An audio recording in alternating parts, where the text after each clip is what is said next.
this tutorial, I'm going to show you how you can find all the friend requests that you sent out on Facebook. So if you had sent requests to people to accept, but you'd like to see that list, or you want to review the list of the people you send out the requests to, it is pretty much easy on Facebook. The first thing you need to do is to tap on this friends icon, which is this.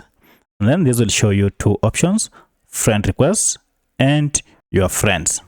However, if you tap on friend requests, these are people who sent me friend requests, not the ones that I sent to.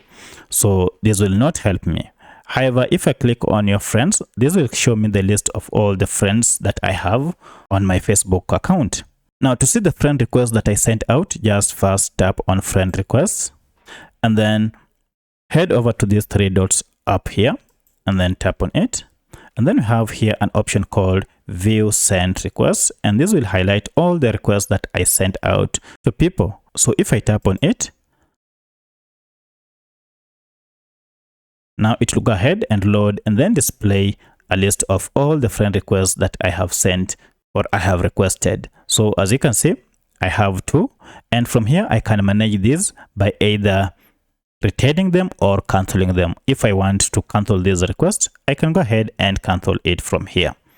So that's how you find a list of all the friend requests that you requested on your Facebook. If you have any other question, kindly let me know in the comment section. Otherwise, if this video was helpful to you, kindly hit the like button and subscribe to this channel to support me. Thanks for watching, and let's meet in the next video.